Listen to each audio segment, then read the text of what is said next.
The storm came without mercy. Rain struck the city like grief falling from the sky, not in whispers, but in waves. Lightning carved silver scars into the night, each flash brief and violent, like a truth too bright to bear. At St. Aldan Medical Center, the world outside was nothing more than sound against glass. Inside, the air was still, heavy with antiseptic and silence.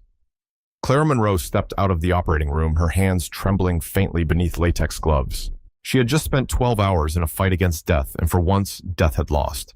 A ruptured aorta, a heartbeat pulled back from the edge, another life saved, but there was no relief in her chest, only the familiar echo of something unfinished. Clara pulled down her mask. Her face was pale, drawn, but her eyes still held their fire, the kind that didn't flicker, even when the rest of her threatened to collapse. She was only 28, but already carried the weariness of someone older. Someone who had seen too much, lost too early, and never quite learned how to let go.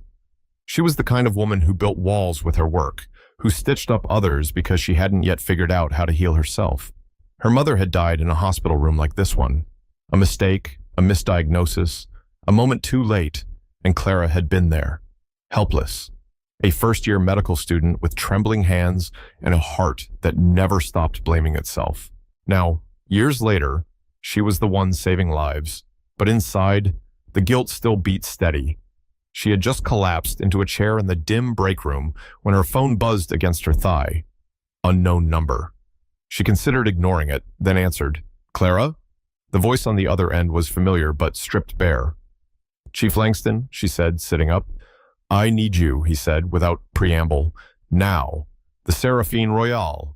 Suite 3201. Come alone. No questions." Clara blinked. "Sir, No time," he cut her off. "Go, and Clara, be careful."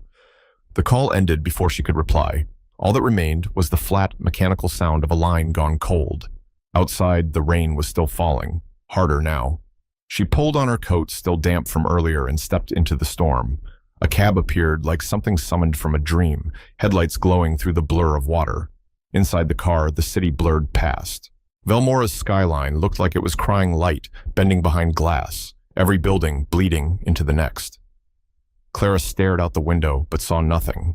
Chief Langston had never raised his voice in an operating room, even when lives were hanging by a thread. But tonight, there had been something else behind his words. Fear. When the cab pulled up to the Seraphine Royale, the rain let up just enough for her to see the building rise into the night like a cathedral. Marble columns. Gold trim. Light spilled from its windows like secrets refusing to stay hidden. At the door, a man in a black suit waited. He didn't speak. He simply turned and she followed. The halls inside were quiet, the kind of quiet that doesn't feel peaceful, but watched. Her heels clicked softly against the floor, the sound almost swallowed by the velvet of the walls. The elevator climbed slowly. The numbers blinked upward. 32, the doors opened. 32. She stepped into a different kind of silence, thicker, older. The suite was soaked in candlelight. Crystal chandeliers sparkled above, but beneath the scent of sandalwood, something else lingered. Blood. A soft golden haze spilled from the chandelier above, casting a warm glow across the velvet and marble and over the man sitting silently in the red armchair. His chest was bare. The muscles beneath his skin were drawn tight, catching the light like sculpted stone. But it wasn't his strength that made Clara pause. It was the blood. A gash, deep and brutal, stretched from his collarbone to the edge of his ribs, bleeding in slow, steady rivulets. And yet, he sat still, calm, unmoving. Her breath caught, not from the wound she had seen worse, but from his eyes. Icy, blue, unreadable. They met hers without blinking, with a silence that felt more like a challenge than a plea. And he was beautiful in the way fire is beautiful. The kind of beauty you don't trust near oxygen. His dark hair was tousled, his jawline sharp, cut with the same precision that had likely earned him power. And then she knew, Rowan Vale, CEO of Vale International, one of Velmora's most elusive, most powerful men, and now, here he was bleeding, silent, watching her like a secret he wasn't ready to share. "Help me," he said, his voice low and steady, more like an order than a request. "And don't ask questions." Clara swallowed, her heart quickening. She lowered her bag, forcing professionalism into her limbs. "You need to lie down," she replied, surprised by how steady she sounded. His lips curled, not quite a smile, more a shadow of one, and then, without protest, he leaned back into the chair. She dropped to her knees beside him, snapping on gloves with hands that trembled slightly. Not from the blood, from him. His skin burned under her touch, feverish, far too warm for someone losing blood. She disinfected the wound, the scent of blood mixing with his cologne, sharp, expensive, unfamiliar, and suddenly, nothing felt sterile anymore. "This isn't superficial," she murmured, beginning the first suture. Her hands moved with precision, her thoughts less so. He watched her, not the way a patient watches a doctor, but the way someone studies a puzzle they almost remember. "Who did this to you?" she asked, not lifting her gaze. He didn't answer right away, just tilted his head, eyes never leaving hers. "You don't want to know, Dr. Monroe," he said finally, voice smooth and without apology. The way he said her name full, deliberate, sent a shiver across her shoulders. How did he know who I am? But she didn't ask. She just kept stitching, each pull of thread more careful than the last. This wasn't an accident. This cut had purpose. Someone wanted him silenced or warned. But Rowan Vale carried it like a man used to living with danger. When the final stitch was tied, Clara pressed gauze gently to the wound, her hand lingering longer than necessary. "All done," she said, rising, her voice forced into stillness. "You need rest." "No movement. No need," he replied quietly, already slipping his vest over the white bandage. A dark stain had already begun to spread across the fabric. He didn't seem to notice, or care. She watched him for a moment. There was something terrifying in how unafraid he was of pain, or maybe how familiar it was. "You won't tell me what happened?" she asked, her tone tinged with tired sarcasm. "Fine. Just know this, I won't be around to sew you up next time." A flicker sparked in his eyes. Amusement, but not dismissive. Deeper. "Do you care, Dr. Monroe?" he asked softly. "About what happens to me?" Clara's fingers froze as she reached for her tools. "No, of course not." She was a surgeon, a professional, that's all. But the question lodged somewhere inside her. She turned away, hiding the heat in her cheeks with motion. As she moved toward the door, he stepped closer. No words, no warning. His fingers brushed her wrist, not tightly, just enough for her to feel the strength beneath his calm, enough to remind her, this man wasn't just wounded, he was dangerous, and she wasn't sure which scared her more. "You've stepped into something dangerous, Clara," he whispered. Her name spoken for the first time without title felt strange in his mouth, soft, but edged like broken glass. His voice was barely above a murmur, yet it chilled her more than any scream. "Be careful." Clara pulled her hand from his, holding his gaze, trying to read something in those glacial eyes, but there was nothing. Only stillness. Only depth. "I don't play games," she said, her voice sharp as her scalpel. "And I don't respond well to threats." A real smile flickered on his lips, brief but unmistakable. "I'm not threatening you," Rowan replied, stepping back into shadow. "I'm just telling the truth." The door closed behind her with a sharp click. Outside, the storm had softened to a whisper, but inside her mind, the rain hadn't stopped.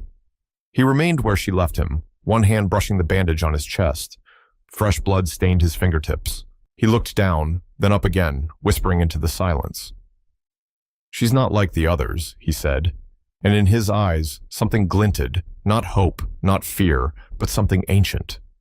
Maybe she'll change everything, or burn it to the ground. 2 days passed.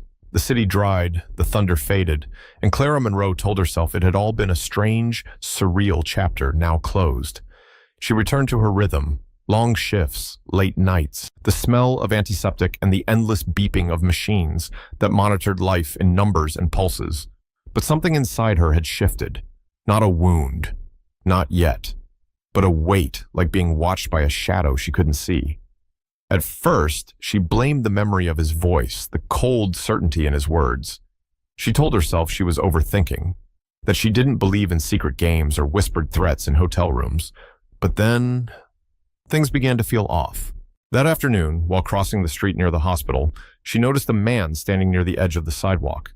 A baseball cap shaded his face, but his gaze direct, fixed, locked on her. He didn't move, didn't smile. And when she blinked, he was gone, vanished into the crowd like smoke. She shook her head, told herself it was nothing, stress, fatigue. But that night, as she walked home to her apartment on the quiet side of Grantham Hill, a sleek black car was idling across the street. It didn't honk, no one stepped out, but it stayed too long, long enough for her skin to prickle. "I'm just tired," she whispered to herself, rushing inside, but her heart said otherwise. Tuesday night. She was curled on her sofa, hair damp from a long shower, holding a cup of herbal tea between her palms. The silence was comforting until her phone lit up. Unknown number. The message was short, just 5 words. "You know too much." No punctuation, no name. The teacup slipped from her hand and shattered on the floor. She ran to the window, threw back the curtain. There, under the lamplight, was that same black car. Still, waiting, watching. Her breath came fast. Her hands shook. This wasn't paranoia. This wasn't coincidence. Someone was watching her, and she already knew who might be behind it, even if she didn't want to admit it. The next morning, she arrived at the hospital with dark circles under her eyes and a stethoscope that felt heavier than usual. She moved like someone sleepwalking, her mind crowded with questions that had no shape, only weight. Was Rowan involved? Was this his world bleeding into hers? What had he dragged her into? She was buttoning her blouse in the break room when the door opened. The room shifted. The air changed. Rowan Vale stepped in, dressed in black, his suit flawless, his presence impossible to ignore. But it was his face that stopped her breath, because for the first time, he looked concerned. "Clara," he said, his voice low, urgent. "You're in danger, because you saved me." She froze, fingers still clutching her stethoscope, and the world around her, every heartbeat, every footstep, every memory of that rainy night, suddenly made a kind of sense she didn't want. "What are you talking about?" Clara's voice was firm, but confusion threaded through it. Rowan stepped closer, closing the space between them before she could retreat. "There's no time to explain," he said, his voice like steel wrapped in velvet. "You have to come with me, now." Before she could react, his hand gripped her wrist. She yanked free, her eyes blazing. "I'm not moving until you tell me what this is," she snapped, but Rowan said nothing. He just looked at her, that same unreadable stare, then turned and walked down the hall without another word, like he already knew she'd follow. She stood frozen for a breath. Logic screamed, "Call security. Tell someone. Run."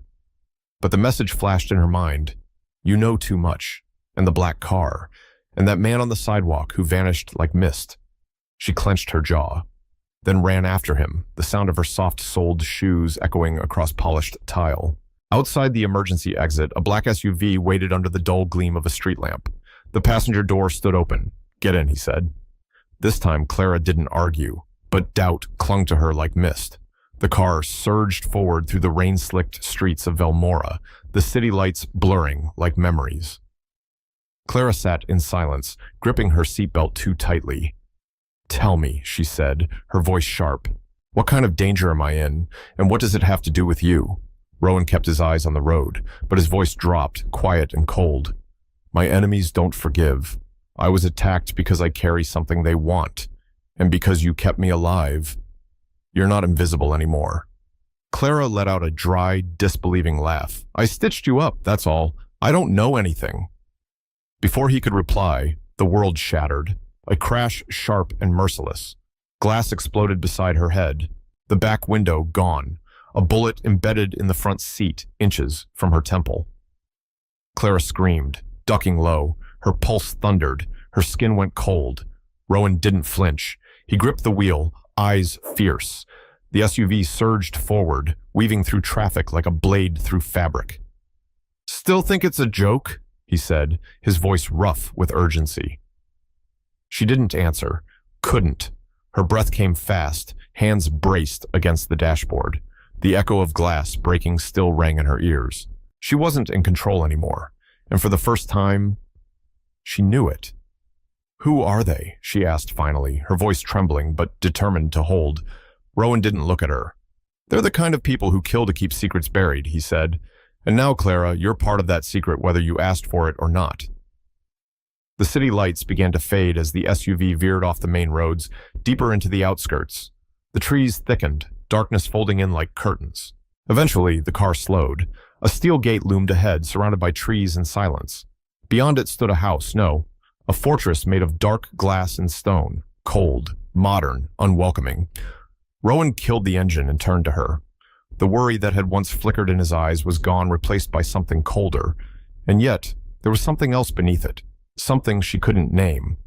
"Welcome to my world, Clara," he said, his voice low, final. "There's no turning back." Clara stared at him, then at the house. The place looked like it belonged to someone who didn't expect to be safe, only untouchable. She wanted to argue, to demand to be taken back. But the memory of shattered glass, the whine of the bullet, it silenced her. She stepped out of the car. A wind cut through the trees, damp and sharp, carrying the scent of rain and soil, and something else. A warning, a shift. Rowan stood beside her, tall, still, a shadow carved from control. And she knew then, the line between her old life and this one had already been crossed. Chapter 5. His world. The mansion loomed ahead, dark glass and steel rising from the earth like a secret meant to be kept. Beyond the edge of Velmora, far from the hum of city streets, a house emerged from the shadows, like something half-remembered in a dream. Its towering glass walls caught the moonlight in sharp slivers, cold and beautiful, reflecting back a world that never felt safe. Clara stood still at the entrance, her breath catching as the steel gate shut behind her with a mechanical hiss. The wind moved through the trees above, carrying the scent of wet leaves and secrets long buried, a forest that whispered things you weren't meant to hear. Her white-soled shoes, still damp from the night's escape, left faint prints on the black marble floor. Inside, the space glowed in soft LED light, sleek, modern, and precise. But to Clara, it felt less like a home and more like a lair, a place designed for someone who expected enemies, not guests. Rowan walked ahead in silence, not looking back. His presence filled the space, like he belonged to its every line and shadow. Clara followed, and the automatic door shut behind her with a click that felt far too final, as if it had just sealed off the last exit from her old life. The living room stretched out before her, all clean lines and cold beauty. Black leather, a glass fireplace flickering low, and above it, a large painting red slashed through black like blood running through smoke. It made her think of the wound on his shoulder, of that first night. "This is your home?" she asked, her voice dry, unsure whether she was speaking to ease the silence or convince herself she was still in control. Rowan didn't look at her. "This is where I disappear," he replied simply. At a small bar, he poured himself a drink but didn't sip it. Instead, he set the glass on the table, then glanced at her, expression unreadable. "Sit. You need rest." Clara bristled at the command, but her legs, heavy from fear and fatigue, didn't argue. She sat, clutching her medical bag like a lifeline. Time passed strangely in that place stretched thin between silence and words that came in quiet drops. He began to talk. Not much, but enough. He told her who he was, not the headlines, not the curated image in glossy magazines, but the man behind the empire. Rowan Vale, CEO of Vale International, a company built on data, algorithms, artificial intelligence technology, meant to shape the future. But there was another world beneath the one they showed the public. A darker network of corporate warfare, stolen secrets, enemies who wore designer suits and smiled as they planned your downfall. "They want what I have," he said, his fingers absently turning the untouched whiskey glass, "and they'll burn the world to get it." Clara studied him. There was something almost painful about how composed he was, as if calm had become his only armor. And for a moment, when he stood by the window, hands in his pockets, moonlight sliding over his face, she saw it. The solitude, the weight. His blue eyes stared into the trees like he wasn't really seeing them. "Don't you ever get tired?" she asked quietly. "Of running? Of pretending?" He turned slowly, his gaze meeting hers, and then for the first time he smiled. Not smug, not amused. A small, fleeting thing. "Sad. Tired," he said. "But I stopped having a choice a long time ago." Later, the mood shifted. Without a word, Rowan disappeared into a space tucked behind the living room, a kitchen she hadn't noticed before. She heard the sound of a knife against wood, the soft hiss of a pan, the quiet bubbling of water. Then the faint scent of sautéed garlic and herbs floated into the air. And Clara sat alone in that fortress of glass and steel, realizing she was no longer just patching a wound on a stranger. She was slipping into something much more dangerous and much harder to leave. The scent of garlic drifted through the air, warm, grounding, unexpected.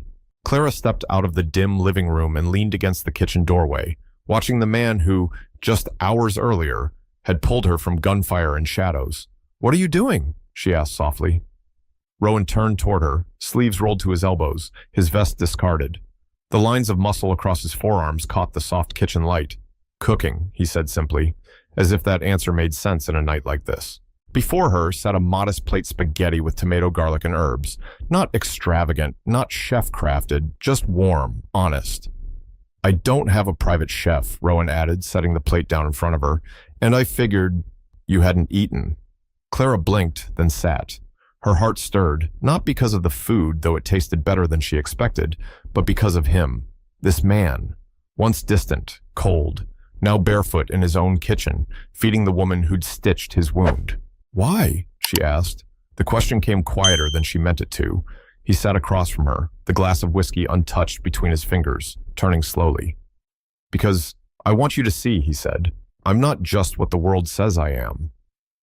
Then, almost without transition, he spoke of his work. Not the headlines, the real thing. An artificial intelligence project. Something ambitious, dangerous. Not designed to dominate, but to protect. To keep the last pieces of the world from falling apart, he said. Not grandly, not to impress. Just, truthfully. Clara ate slowly, letting the warmth of the food bleed into her bones. They didn't speak much, but enough. Enough for her to hear the weight in his voice when he spoke of the company he built from the ground up. The choices he'd made, the lives tied to every decision. He didn't say the word lonely, but she heard it. And for the first time since that first night, she didn't see him as a threat. She saw a man burdened, brilliant, and bleeding. First beneath the surface. Later, she stepped out onto the narrow balcony. The trees swayed beneath a silver sky. The moonlight laced through their branches like threads through old fabric. Rowan joined her quietly, closer than he'd stood before. Not looming, not forceful, just present. She felt the warmth of him beside her, even before she saw his hand reach up slow, deliberate, brushing a loose strand of hair behind her ear. "You're not like anyone I've ever known, Clara," he said. His breath was warm against her skin, his voice softer now, deeper. She turned toward him, heart thudding against her ribs, and when her gaze met his, the blue in his eyes had shifted no longer ice, but something vast, gentle, wounded. She didn't speak, and he didn't move closer. He stepped back, offering space, but his eyes stayed on her, like a promise left unsaid, and in that breath of silence between them she felt it. The thread, thin, invisible, but real enough to make her wonder if she could still walk away. The wind whispered through the trees, and Clara knew she wasn't just visiting his world anymore. She was already part of it. It happened without warning. The moon still hung above the trees. The night still smelled of pine and rain. But suddenly, the ground trembled beneath her feet. Clara had only a second to understand. Then came the blast, a thunderous crack, the kind that doesn't echo, it consumes. The glass wall behind her shattered. A storm of shards burst into the living room, catching the light as they scattered like knives across marble. She stumbled, grabbing the balcony railing for balance as smoke and dust surged up from below. Her ears rang, her lungs stung. Then a voice through the chaos. "Clara, get down!" Rowan, somewhere inside the haze. The fortress was no longer safe. And Clara, for all her stubborn belief in control, realized she had crossed into a world where danger didn't knock. It detonated. She ran, bare feet on broken glass, each step sliced into her skin, blood blooming beneath her with every stride, but she didn't feel it, couldn't. All she saw was Rowan, trapped beneath a jagged sheet of the shattered window, blood pouring again from the wound on his shoulder. His face was pale, but his eyes, they still burned with that same impossible fire. "Rowan." Clara dropped to her knees beside him, her hands trembling as she gripped the heavy glass and heaved it off his body. Blood soaked through his shirt, vivid and warm against her fingers. Don't move, she ordered, her voice low but ironclad, forged from the years she'd spent saving lives in quieter rooms. But then gunshots. A sudden burst from the front of the house, loud, ruthless, final. Clara screamed and dragged Rowan behind the overturned sofa, using it as cover. Bullets ripped through the air, splintering wood and slicing plaster, a storm of destruction that turned the silence to ash. Dust fell like snow. Her ears rang, and still she reached for her bag. "Don't," Rowan rasped, grabbing her wrist, his hand slick with blood. But Clara yanked free, her eyes blazing. "I'm not letting you die," she snapped. She dropped flat, crawling through the debris, glass slicing into her palms. A bullet tore through her shoulder heat, then ice, her blouse ripped. She didn't stop. She reached the bag, she crawled back, and then back to work. The doctor returned. With blood on her skin and fire in her eyes, Clara opened the bag, tore on gloves, and began. She pressed her hands against the wound, her voice shaky but steady. "Stay with me." Rowan's breathing was ragged, but he never cried out. Just watched her pain written across his face, but behind it, something else. Wonder, trust. She found the gauze, pressed it hard, reached for the thread. Her fingers flew, precise, ruthless, fast. The bullets slowed, then stopped. But she didn't. Every stitch was a promise. Every pull of the thread was defiance. "You've got this," Rowan whispered. His voice was faint, but sure, like he wasn't talking just about the wound anymore. Outside, engines roared, tires peeled away on gravel. And then, silence. The intruders were gone. But the house had changed. It wasn't a fortress anymore. It was a graveyard of illusions. Clara slumped to the floor, her hands slick with blood, his and her own. Her chest heaved, her shoulder throbbed, but her eyes were fixed on him. "What is this?" she shouted. The calm she'd clung to finally shattered. "What is happening to me?" Rowan reached for her hand. His was cold, but his grip was strong. "I have something they want," he said slowly. "Evidence of what they've done, corruption, murder, all of it. I've held it, protected it. They won't stop unless I give it up. Or I die." Clara's breath caught. Evidence, crimes, people who killed to stay in the shadows. She had wanted to save a man, not inherit his war. She wanted clean lines, clear choices, not this.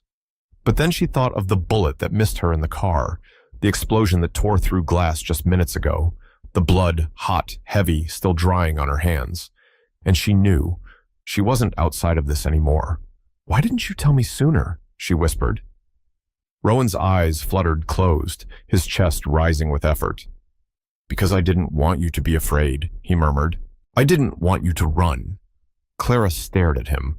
The man who once stood untouchable, unbreakable, now lay before her, wounded and whispering, his hand still gripping hers like it was the only thing holding him to this world. He wasn't stone. He wasn't steel. He was real, raw, bleeding, and quietly asking to be seen. "You didn't have to stay," he said, his voice rough. "You didn't have to do any of this." But she was already here, and she wasn't letting go. He tried to push her away to shield her from whatever came next, but Clara gripped his hand tighter. "I don't leave people behind," she said. Her voice was steady, even as adrenaline raced through her veins, even as the air reeked of smoke and blood. In that breathless pause, amid shattered glass and flickering shadows, something shifted between them. It wasn't spoken, but it was felt. He looked at her broken, bleeding, but unyielding, and she looked at him powerful, wounded, yet still trying to protect her. His icy eyes softened, the fortress around them cracking for the first time. "Thank you," Rowan whispered, his fingers brushing the back of her hand, a fleeting touch, but it made her heart skip. And then the sirens. Red and blue lit the darkness. A chorus of urgency and consequence. Rowan's eyes snapped open, sharpening. "We have to go," he said, trying to rise. Clara slid her arm beneath his shoulders, her body trembling from exhaustion, but strong enough to hold him. "Go where?" she asked, her voice edged with panic. "Anywhere," he answered, teeth clenched. "Anywhere but here. I'm not letting you die for me." They moved together, two silhouettes half stumbling, half running across a floor streaked with both their blood. The world they'd known had collapsed behind them, glass crunching under their steps as they left it behind. Outside, Rowan led her to a garage tucked behind the mansion. A black off-road vehicle waited, engine already humming like it, too, was trying to flee. He nearly collapsed into the driver's seat, blood soaking the bandage at his shoulder, but still managed to growl, "Get in." Clara didn't hesitate. She climbed in, and the car tore into the forest, gravel scattering like ash in their wake. Through the rearview mirror, she saw the lights of the approaching police. But Rowan never looked back. His hands gripped the wheel tightly, knuckles white beneath blood-streaked skin. His jaw clenched. His silence said everything. "Where are we going now?" she asked. Her voice wasn't afraid anymore, just tired, resigned, a quiet acceptance that she'd already stepped too far into this. He glanced at her not long, just enough, and she saw it, the pain, the vow, the unspoken apology. "Somewhere they can't find us," he said, his voice low, steady. "I'll keep you safe." And in that moment, a promise whispered between wounds and trees. Clara knew. There was no turning back, not from him, not from this world. Hours later, the car rolled to a stop before a small weathered cottage nestled near the sea, far from city lights, far from gunfire and steel gates. The only sound was the hush of waves brushing against the sand, as if the ocean itself was trying to lull them into peace. Clara stepped out first. The cold sand kissed her bare feet, a quiet, grounding touch after so much chaos. For the first time in days, she could breathe. The air smelled like salt and pine, and the stars, undimmed by buildings or smoke, shimmered above like tiny beacons of forgiveness. The house was unlike any place Rowan had taken her before. No sharp edges, no glass walls, no alarms, just weathered wood, faded by wind and time. A porch with 2 rocking chairs that creaked softly when the breeze passed through. Inside, a single lamp cast golden light over a small table and mismatched chairs. It didn't feel like a hideout. It felt like a home someone once loved and still remembered. Rowan walked in behind her, his movement slower now, each one echoing exhaustion. He dropped the keys on the table, then pulled off his blood-streaked coat with a tired exhale. The silence between them wasn't heavy. It was healing. Rowan peeled off his vest, revealing the dusty bandage on his shoulder, a quiet reminder of everything they had barely survived. "This place is mine," he said, voice lower now, gentler. "No one else knows about it." Clara simply nodded, no questions, no pressing. Just silence, warm and accepting, as she sank into one of the old chairs on the porch, letting the stillness breathe into her for the first time in days. Time passed differently there. Rowan had found an old bottle of red wine tucked behind some dusty tins in the kitchen. Despite the tremor in his hands, he poured 2 glasses and carried them out to the porch. They sat side by side in the rocking chairs. The waves whispered in the distance, and for once, they didn't speak of danger, or evidence, or enemies. Instead, they let the silence soften. And then, piece by piece, they began to speak. Not as fugitives, but as people. "My father died when I was a kid," Rowan said, his eyes fixed on the horizon where the sea met the stars. "They said it was a car accident. Maybe it was. Maybe not. My mother tried to raise me, but the pressure from my family, it crushed her." He paused, the glass turning slowly in his hand. "I inherited everything at 22, not because I wanted to, but because there was no one else. People think I craved power. I didn't. I just wanted to survive." Clara listened, her heart tightening. He wasn't the Titan she saw in headlines. He was a boy, forced to grow up inside a cage made of legacy and expectations, and she understood that cage too well. "My mother died in front of me," Clara said, her voice barely more than a whisper. "A hospital mistake. I was a first-year med student. I couldn't stop it. Couldn't do anything." She set her glass down slowly. "I swore that night I'd never lose someone like that again. That's why I became a doctor." Rowan turned to her then, not with pity, just understanding. The kind of look you only give someone who's bled in the same way. And in that look, something unspoken passed between them. Not romance, not rescue, recognition. Later that night, they stepped off the porch and into the cool embrace of the sand. The stars were diamonds flung across a velvet sky. The moonlight painted everything silver. Clara stood at the edge of the shore, hair dancing in the breeze. Rowan came up behind her, closer than before. He didn't speak, just lifted a hand, gently tucking a wind-blown strand behind her ear. She turned toward him. Their eyes met, and for a moment, time seemed to still. Then, wordlessly, he pulled her into his arms. She went willingly, resting against the strength of him, feeling the thud of his heart through the thin fabric between them. His lips found hers not with urgency, but reverence. The kiss was slow, tender, fierce in its quietness. The kind that says, "I see you," not the surface, the soul. Salt from the sea mingled with breath and skin, and in that moment, nothing else mattered. When they pulled apart, Clara rested her head against his chest. His hand threaded gently through her hair, and they stood there, wrapped in the silence of something real. "I never thought I'd find this," Rowan murmured. His voice was rough, like gravel softened by wind. "Find what?" she asked, lifting her eyes. He looked down at her, gaze steady, stripped of every wall. "You," he said. They stood beneath the sky, waves echoing their heartbeats, wrapped in something fragile but undeniable. For the first time, Clara felt safe, not from the world, but within herself. And yet, just as the warmth crept into her bones, just as she let herself believe that peace might stay, something stirred in the distance. And the moment cracked. Warmth. It lingered in the curve of his arms around her, in the softness of the kiss he pressed to her forehead, a vow whispered without words. But even as Clara held on to him, something cold flickered at the edge of her thoughts. A sharp, silent question, will this last?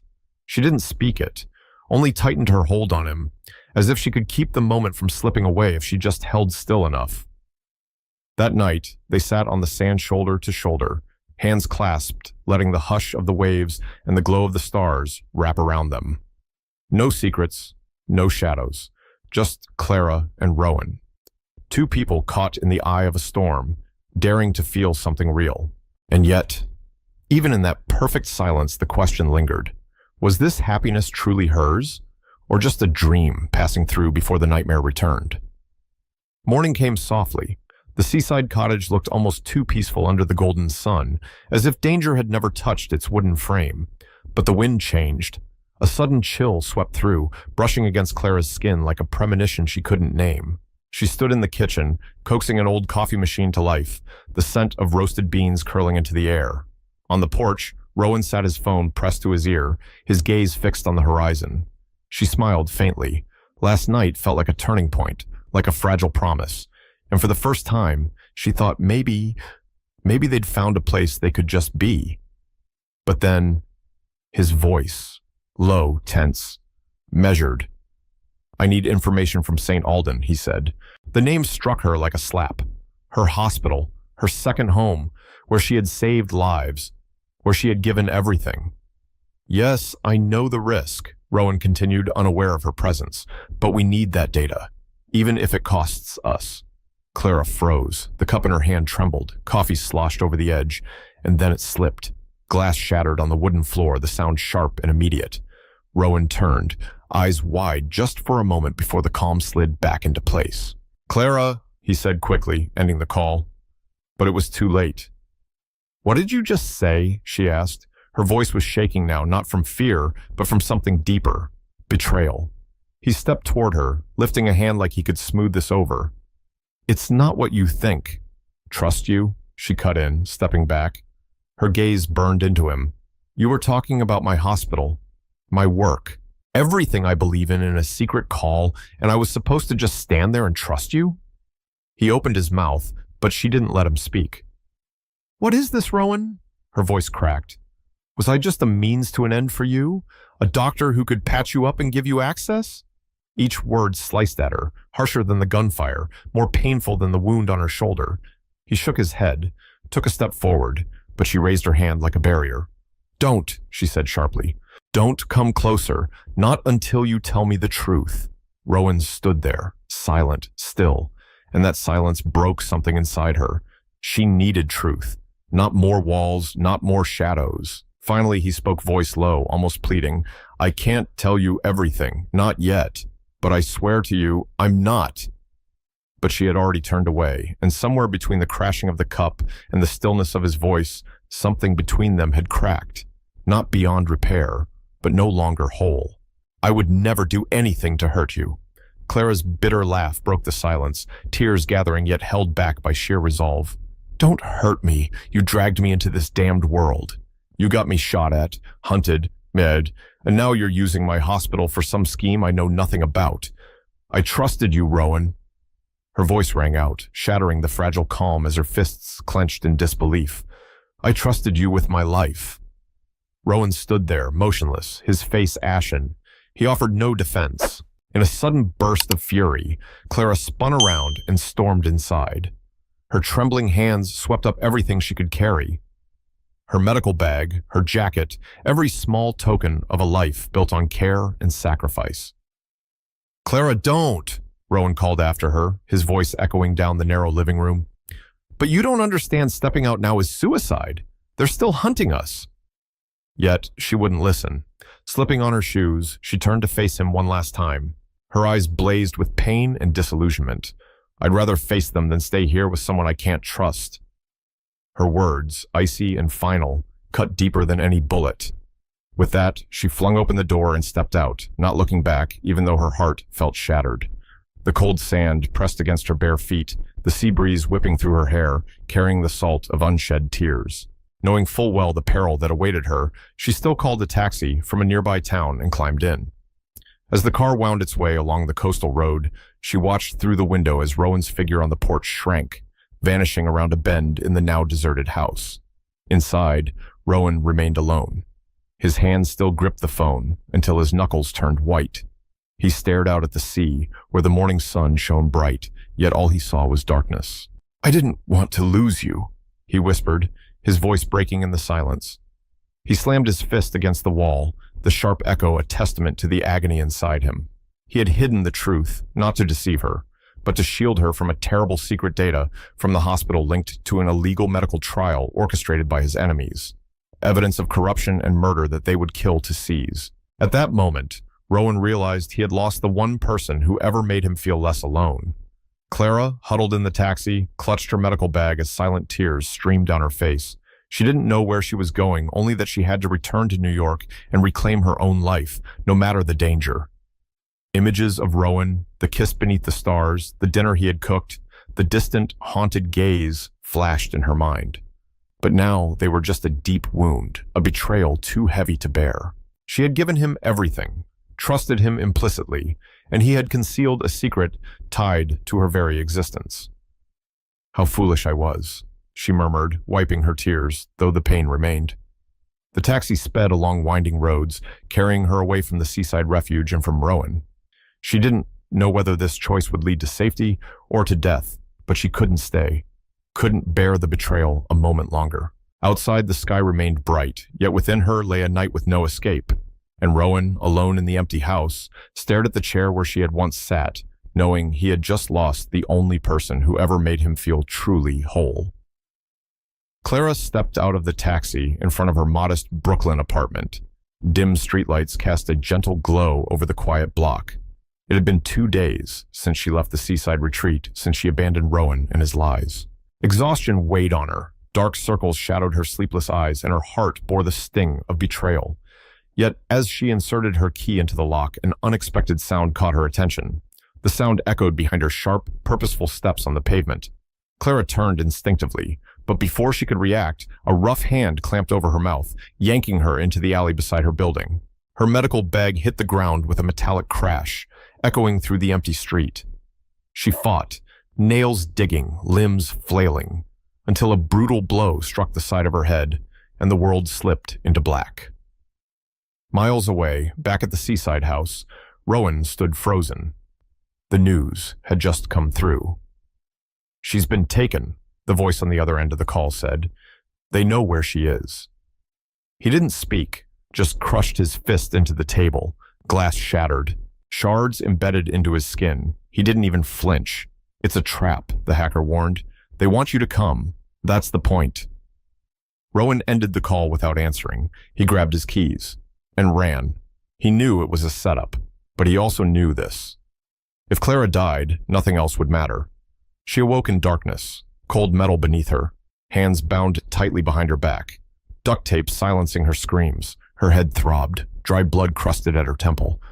But her eyes, they burned. All around her were men in black, 5 of them, faces covered, guns raised. One knelt before her, his voice gravelly and cruel. "You're the bait," he said with a smirk. "Blake comes for you. We end him." Clara stared him down. No words, but pure fury roared behind her silence. She wasn't afraid. She was furious. Furious at Rowan, furious at herself, furious at the world for turning her into a pawn. Outside, an engine screamed. Then, the warehouse doors exploded inward. Rowan's off-road vehicle slammed through the iron frame, sending metal flying. He leapt out, no armor, no backup, just rage in his eyes and blood in his heart. Bullets flew. He didn't hesitate. He moved like wind, like shadow, like something wild. He tackled the first man, wrestled the gun from his hands, and fired. The second dropped. A shot caught him in the shoulder, his wounded shoulder. Blood sprayed. But he didn't fall. He kept going. Clara watched, screaming behind the tape, eyes wide with disbelief and dread. He was bleeding for her. Again. Still. He fought like a man with nothing left to lose. Every punch pure fire. Every shot pure will. A knife flashed. He twisted, slammed an elbow into the attacker's jaw. Another bullet tore through his leg. He dropped to his knees, gasping, trembling, but his eyes still locked on hers. "I'll get you out," he roared, his voice raw, cracked open by pain and purpose. And with one final, defiant shot, the last assassin fell. Silence returned. Rowan dragged himself toward her, leaving a trail of blood behind. He dropped to her side, shaking hands, cutting the ropes. Clara ripped the tape from her mouth and let out a broken breath.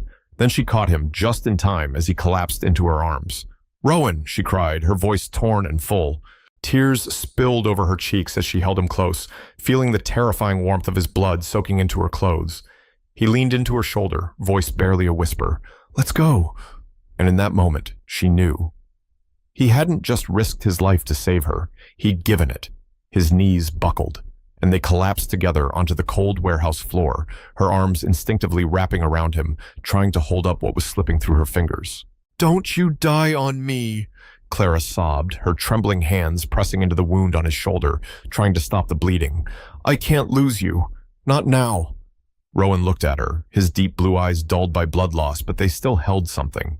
A flicker of warmth, of life. His fingers brushed her cheek, leaving a streak of red. "I love you," he whispered, his voice cracked, raw and fading. "I've loved you since that first night." The words hit her like a thunderclap to the heart. Clara broke.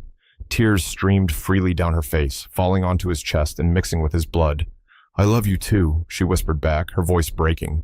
Not because of his words, but because of what he had done. Because he came back. Because he chose her, even if it meant dying. She pressed a kiss to his forehead, her lips trembling against his burning skin. "Don't leave me," she begged, her hands clenching his like lifelines. "You don't get to leave me." He tried to smile, weak, lopsided, barely there. His hand slipped to the floor, but his eyes never left hers, as if he was memorizing her face for whatever came next. Clara snapped into action, one hand refusing to let go of his, the other clawing through her medical bag for gauze, coagulants, anything that might buy him more time. She didn't care about the sirens screaming in the distance, or the red and blue lights flashing through the warehouse cracks. She didn't hear the boots storming in. All she cared about was him. The police found them like that, Clara cradling Rowan, blood covering them both. But her tears had stopped. Her hands were steady, and her eyes burned not with fear, but with purpose. "You're going to live," she whispered to him, brushing sweat-drenched hair from his forehead, "because I won't let you go." He didn't speak, but his fingers twitched, a faint squeeze, a silent vow. He was still fighting. Sirens still wailed as the medics worked on Rowan, rushing him into the ambulance. Clara rode beside him, her hands still red with his blood. She never let go. At the hospital, when the police tried to question her, Clara refused arrest. She was the only one qualified to oversee what Rowan needed next, and she wasn't leaving his side until he made it out of that surgery alive. Outside the operating room, she stood like stone, eyes locked through the glass, not moving, not blinking. And when he was wheeled out alive but unconscious, she let out the first breath she dared to hold. They'd made it. Barely. When Rowan finally woke, pale and weak but breathing, he turned his head toward her. His hand found hers. His voice, gravelly. "Give it to them. Finish this." Clara didn't flinch. From the pocket of his jacket, she retrieved the small USB, the piece of evidence he had risked everything for. Documents, videos, signed reports, proof. She contacted a detective she trusted, an old contact from a past case, honest, steady, the kind of man who still believed in justice. That night, at the precinct, she handed it all over, her voice calm, clear, steady. Vidian Corp conducted illegal drug trials on patients at St. Alden Hospital, Rowan said from the hospital bed, his voice faint but fierce. They killed to cover it up, and they came for me, because I had this. The truth was no longer in the shadows, and neither were they. The days that followed were a blur of motion.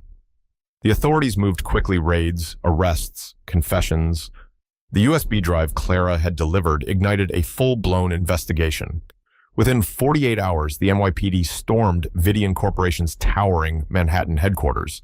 What they uncovered was staggering forged documents, embezzled millions, hidden medical trials, hundreds of lives used as experiments, executives on tape, voices flat, factual as they confessed to everything. At the press conference that followed, Clara stood beside Rowan. Flashbulbs exploded around them like fireworks. Reporters called their names. Cameras captured the contrast: her white coat, his black suit. 2 survivors, 2 whistleblowers, 2 hearts that refused to be broken. The CEO of Vidian Corporation, Victor Kane, has been taken into custody along with multiple senior officers, the detective announced. And it's because of these 2. The applause began. But Clara only looked at Rowan, and he looked at her. And in that glance, there was no spotlight, no press, just 2 people who had made it through fire and still found their way back to each other. Later, in the quiet of his hospital room, Rowan sat upright in bed, bandages still wrapped around his shoulder. Clara sat beside him, their hands gently entwined. A soft smile curved his lips. Not guarded, not amused, just warm. "We did it," she said, her voice hushed. He nodded, giving her hand a small squeeze. "We're free now," he whispered, not as a statement, but as a promise. Outside, New York pulsed with light and sound. But inside that quiet room, it was only them. 2 broken souls, no longer hiding, no longer afraid. And as she rested her head against his shoulder, Clara finally let herself believe the nightmare had passed. They had found their peace. 3 months later, Clara Monroe stepped into the same private suite at the Waldorf Astoria where the story had first begun. But everything had changed. There were no shadows now, no blood, no fear. Only golden light cascading through silk curtains, white roses blooming on every table, and the soft hum of violins filling the air like a whispered lullaby. She wore a pale green silk dress, simple, graceful. Her hair flowed freely down her back, her eyes bright as stars. And there he stood, Rowan Vale, in a sharp black suit. His gaze locked onto hers the moment she entered, like nothing else in the world mattered. Before she could speak, he stepped forward and dropped to one knee. A ring box opened in his hand, a single diamond catching the light. "You saved me, Clara," he said, his voice rough with emotion. "Not just that night, every day since. Now let me spend my life protecting you, loving you. Will you marry me?" Clara's breath caught. Tears welled, but her answer came in a trembling whisper. "Yes." He slid the ring onto her finger. She pulled him into her arms. And in that room where death had once knocked, they kissed soft and sure, not as survivors, but as soulmates. Their wedding took place a month later on the beach where they had once found each other. As the sun sank low, casting the sky in shades of crimson and gold, Clara walked barefoot across the sand. Her white dress flowed behind her like a memory. Each step was light, each breath steady. Rowan stood waiting in white, his gaze never leaving hers. And in the breeze, among the waves, they promised each other forever. The waves murmured in time with their vows, like the sea itself was bearing witness. "I promise to love and protect you," Rowan said, "no matter what comes." Their rings slid into place, glinting in the sunlight. Applause rang out from friends, from colleagues, from strangers who had become part of their journey. But in that moment, all Clara saw was him, and all Rowan saw was her, two souls that had once been lost, now forever found. That night, under a sky strewn with stars, they danced barefoot on the sand. Her laughter mingled with the soft rhythm of the ocean and the low warmth of his voice. "You're breathtaking," Rowan whispered, pulling her close. Clara rested her head against his chest, her hand pressed to the beat of his heart. "You're not so bad yourself," she teased. They both laughed, a sound light and real, echoing softly across the water. The celebration stretched past midnight, but when the guests drifted away, they remained. Just the two of them, hand in hand, walking to the water's edge. The moonlight shimmered across the surface. They stood in silence, fingers laced, hearts wide open. "Whatever comes," Rowan said, his voice steady, "we'll face it together." Clara nodded, her voice barely above a whisper. Together. They kissed slow, deep, and full of promise, a vow without ceremony, but stronger than any spoken before. When they returned to the cottage, the same small seaside house that had once been a hiding place, now their home, Clara leaned her head on his shoulder, smiling. "We made it," she whispered. Rowan kissed her hair and replied, "And we'll make so much more." That night, they fell asleep in each other's arms. No fear, no running, just the sound of waves whispering through the open window. And for the first time, both believed it. This happiness was real, and this time, it was forever. Forever. Thank you for staying with this story through every heartbeat, every moment of pain and courage, every quiet victory of love. If you believe, like we do, that true love can survive anything, and that sometimes it begins in the simplest of ways, we invite you to share this story. Hit like, comment your thoughts, and don't forget to subscribe for more heartfelt journeys. Let's keep telling stories that remind us that even in the darkest corners, kindness, courage, and love always find their way home. From the Shining Stories channel, thank you for being part of this journey.